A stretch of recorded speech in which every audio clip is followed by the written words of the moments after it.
مقدمة العلم إن كان إذعانا. قول أول ما تمشي دي تقسيم ده أولاني بس في ده أول وهلتني تقسيم شروط العلم دو قسمين تشغل تصديقه تصوره وتصديقه تصوره تصديق فكرة شاكا نشتغل بديو تلاد ولدي في تقسيم خبر التعريب تقسيم فرع ده تعريب ده إذا كفرع تعريب ده شو دي حكم تقسيم كخبار فهر قسم من حكم كودي كمان في ده تصور ده تصديق ده فيش إنه حكم خبار تعريب الشيء كان لا تقسيم بعد التعريب ده تقسيم بعد تعريب ده علم منكو أو في الحال التقسيم ده المشروع ترى نسي فكر ده كده الجواب ده يقوله شو معتين زكاة تعريف منكو فيش فيه شيء سمت تبيه بس اكتفاء بتصور وجه ما سنة سمت تبيه تصور فوق تعريف بديبان فيه تقسيم وشي تقسيم وشي سنة بديبان فيه علم ضغط ولا كيني بديك تبقى وكلا أقول ده في زكاة تعريف منكو ده تعريف ده علم مشهور ده سنة مشهور ده مستفيد ده فيش مشهور ده أما خلقه كده زكاة تعريفه زكاة ما تقول كده ديك بدور اسمه زبون راشي في علم بديهي ده كنظري فيش في سلوم معلومات ما تقول كده في فيش في والحق أنه من أجل البديهيات والحق أنه من أجل البديهيات الحق دارا شي علم أجداد البديهيات ودي فغير واضح البديهيات علم بديهي دي مش بديهي زكاة تعريفه مثلا فيش قوله العلم هو سورة الحاصلة تداغ سورة ايش حاصل لي سورة حاصلة من الشيء لشنا من الشيء عند العقل يعني عقل كيف ذهنك شي ذهنك كم شيء حاصل ليكي داغ تسوي لك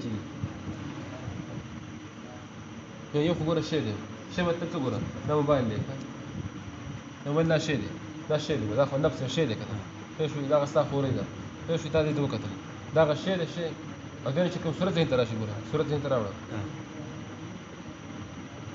دق سورة علم يوم غشيء ده بالسري غسورة الشيء ما غسورة الشيء علم دي هو سورة الحاسرة دا غسورة الشيء حاسلي ده الشيء أنا ودي بدل هو يعني ما تقرأ يعني أن العلم هو سورة الناشئة المنتزعة يعني علم شيء ده غسورة تك شيء كم في ذا شبه ده أو منتزع رئيس ده شبه ذاك بسنا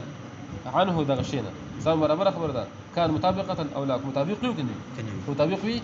لكن ما تقدرش ما تقول كده كلا سيجا أنا تبي إنسان وين واستاذ أنت سورة لا غير أنت تقول خبر كتير يوم تبي واحد يروشوا لا أخو قل زبادي أخو سوق يا سلام فوصله قل زبادي قابلت في بيجر أغرى بشرط خاله ده قل زبادي سنة يا سلام ده قل زبادي هو بلو ده مطابق نه بس يا وقت تعاوني دخل لكم انت استاذين شو كان ده تعبيقي بس كم شكل فيش كم صورته اغات غير يقول زفر سلاقي بداخل بزفر دغري خلوا ما زين كده لسه ناس ثانيه هذا بالبلد ده مطابق نه